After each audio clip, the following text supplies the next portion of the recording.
Hello, my name is Gus, but you can call me BATGUS. And now we are in the episode 4 of Batman the Animated Series. This one is called Pretty Poison, and it features the introduction of Poison Ivy into the show. And I really like this episode because we also have the introduction of Harvey Dent, soon to be Two-Face, but we're going to talk a little more about it during the episode. For now, let's do a countdown if you want to watch the episode with me in your box set or DVD box set or Blu-ray or your streaming service. And we can start watching together, right? So in 3, 2, 1, let's go. Here we have the Warner Brothers logo. And let's watch this one. I think this episode is very interesting because it sets some different interesting plot points for the series itself, which is the friendship between Bruce Wayne and Harvey Dent. The fact that they are close friends from previously, before the series starts, right? And this is going to develop into the episode about Two-Face. And this is an interesting plot point that the series introduces in this one. It also gives Poison Ivy besides setting the whole plant protector activist thing that she has, it also introduces the fact that she's a vengeful person. And I like her motivation as a character in this series, at least in this first appearance. The episode starts with someone digging a plant from a very huge yard. And then we had this big event with the big guys, the big shots of Gotham City. We have the mayor, Harvey Dent, Commissioner Gordon, and Bruce Wayne talking about a project to transform this big area, which has plants and other kinds of vegetables, into a area for the future Blackgate prison, which is a very important place in Batman lore, right? The prison that the common gangsters or the common criminals that are not insane are put into. Because Arkham Asylum is not for normal criminals, but for the insane. That's why almost all of the rogues gallery of Batman are there. Anyway, and then we have a time jump in the episode showing the Blackgate prison being already constructed, already built. 5 years later, a time jump, right? And we have a action scene with a criminal leaving the prison by helicopter. And he escaped from the prison, and Commissioner Gordon is warned about this escape, and all the cops follow him in the precinct, except for Harvey Bullock, who doesn't waste time to grab a donut before he leaves. Then we have this chase where the helicopters of the police are summoned to get the guy, but another hero also sees the chopper of the criminal flying through the skies, and it's Batman. He is on the top of a building, and he shoots his grappling hook towards the helicopter and gets dragged in the air by it. So Batman flies across the city with the helicopter. And this scene is mixed with another scene that takes place in Rose Cafe, and we have a date between Harvey Dent and Pamela Isley, our poison ivy. Although we don't know that for now. But for now, what we know is that Harvey Dent is in this date with this girl that can be probably his girlfriend, right? And they're talking about Bruce Wayne because he will join them later in the dinner. But then we go back to the Batman chasing the helicopter, and there is this very great scene where Batman is able to knock the helicopter in the top of a building, right? He wraps his hook into an antenna, and the chopper gets dropped, or at least it crashes into the top of this building, and the criminal is dizzy inside the helicopter, and when he gets to the door of it to leave the chopper, Batman shows up at the window and scares him, which is a great scene, and really shows like Batman almost saying to him, yes, I'm Batman, bitch. So it's very funny. And then he runs after this guy and gets him. Then the criminal asks, who are you? A very common thing for a criminal to ask Batman, right? So Batman just answers, I am your worst nightmare. Another great line from this series. So the criminal is arrested, and Batman goes home to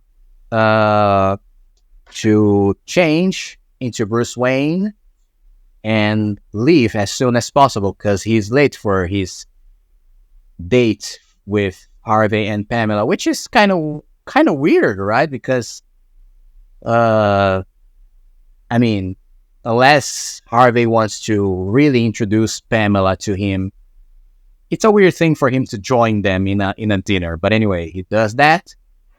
He moves to the Rose Cafe, and now Bruce is at the date. They are telling stories to each other, having fun, and Pamela says she's got to run because it's very late, and she starts to leave the date, but not before giving Harvey a big mouth kiss, fully on the lips, which makes Bruce a little embarrassed. But this is, if you know Poison Ivy, you know that this is one of her main gimmicks, or should I say weapons, right? And you can see that as she's leaving the restaurant, she calls attention of everyone because she's a beautiful girl. And Harvey tells Bruce that he's going to marry her, or at least he asked her to marry him, which is something very rushed.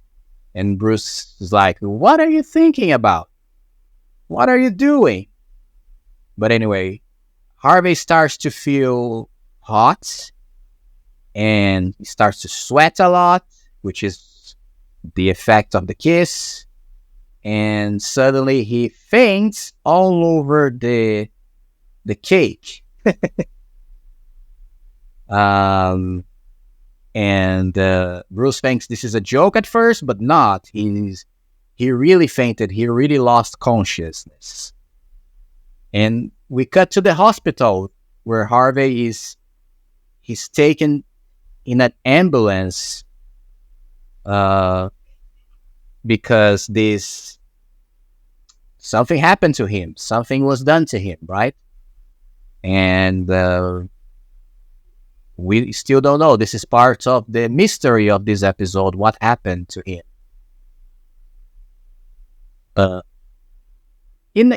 Ironically enough, like I said, this is the first introduction of Harvey Dent into the show.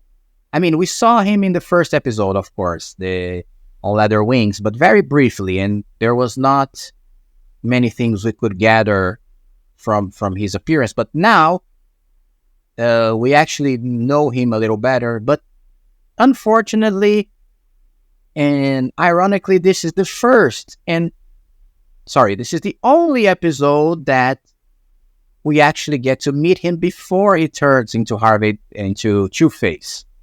Because in the next episode that he will be featured, that is Two-Face Part 1 and 2, we already have his transformation into that character. So instead of actually developing the character more, the series didn't waste any time into transform him into Two-Face, which I think is kind of sad, maybe, because I think I would like a little more development on this character and his friendship with Bruce for us to understand the kind of friendship they had before he turned into the villain.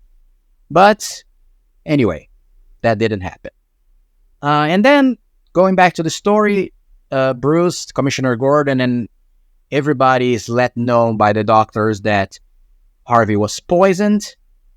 One doctor is analyzing the poison in a petri dish, and Bruce asks him some questions, and then he actually, once the doctor is out of the room, Bruce takes the glass with the sample of the poison and keeps it in his pocket so he can analyze the whole thing later. Then we have a funny scene where Harvey Bullock interrogates some people of the staff of the Rose Cafe, but he can't get any answer about the whole case, right? And then we go back to the Batcave.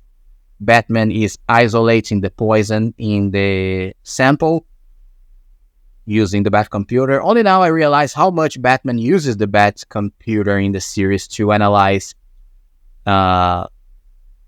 analyze clues and information in many of these episodes, right? But then he gets to the conclusion that this poison comes from a very rare flower that is extinct for 5 years, and that links back to the beginning of the episode, because this flower was in the garden that was destroyed for the construction of the Blackgate prison. Therefore, there's no antidote for Harvey Dent. At least, there's no antidote that they know about, right? Someone has this antidote, but we're going to talk about this later. We have Bruce visiting Harvey in the hospital, and Pamela Isley shows up. She's sad.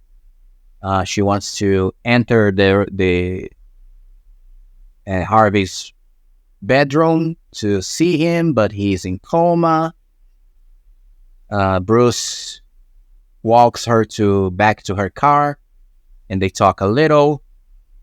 And she's crying, and he comforts her. But then there is this brief scene where it looks like she tries to kiss him on the lips, but he is able to dodge her and hug her only, which I think is one of her. It was her objective to kiss Bruce Wayne as well and poison him, because he was also part of the whole project, or at least the event about the reconstruction of the garden and destruction of the garden and construction of the Blackgate prison.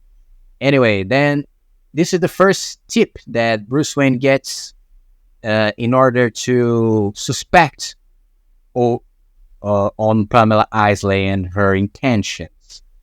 He asks Alfred on the phone to gather some information about her, and when he gets to the Batcave, they see on the computers that there is a commercial, a TV commercial in the past that shows Pamela Isley using some perfume, and they discover that she is actually a botanic doctor, and she has a PhD and everything.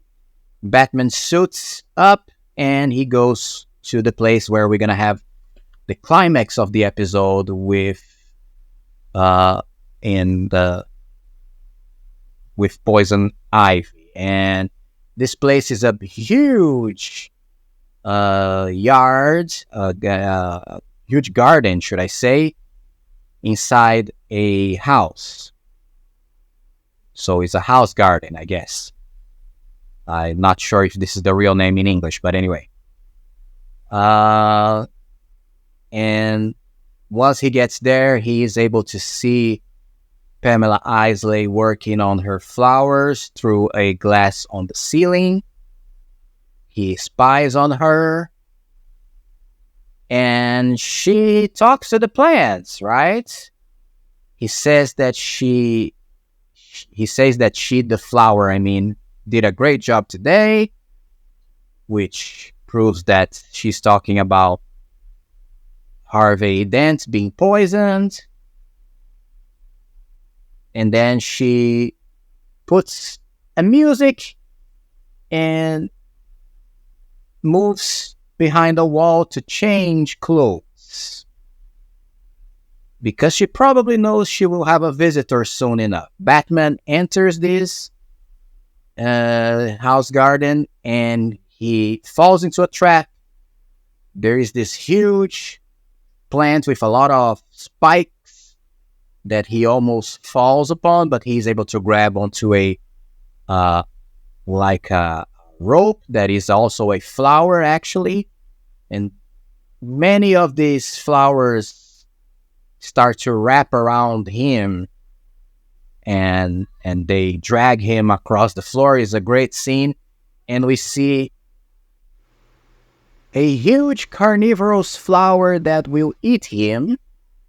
And this flower looks pretty much like the Audrey 2 from the movie Little Shop of Horrors. If you remember that movie, a great movie. You remember the big flower, carnivorous flower from that movie. And I think it's a nod to that specific character, right? Because this plant is huge, and there is this great scene where it tries to bite Batman, it tries to bite his feet, and he fights back, and he starts to break her teeth with his kicks. And then we finally have the presentation of Poison Ivy, dressed in her classic green suit, and she reveals all her plans to him, including the fact that she was the one responsible for Harvey being poisoned. She's truly evil. And then she asks him to call her Poison Ivy. So she has already this persona as a supervillain in the episodes. And she reveals the whole backstory about the destruction of the garden, that she was able to save just one little plant, the poisonous plant, from the Bowsers that destroyed the whole garden. And it's a very funny scene where she starts to rant about it, but then she realizes she went too far, and she composes herself, and she puts a lipstick. And if you know what that means, it means that she will poison the Batman with a kiss. And she kisses Batman. Not a good kiss in this case, but poisoned him, and then he spits. After she kisses him, he starts to spit, and she teases him, and then reveals that she has an antidote for the poison, but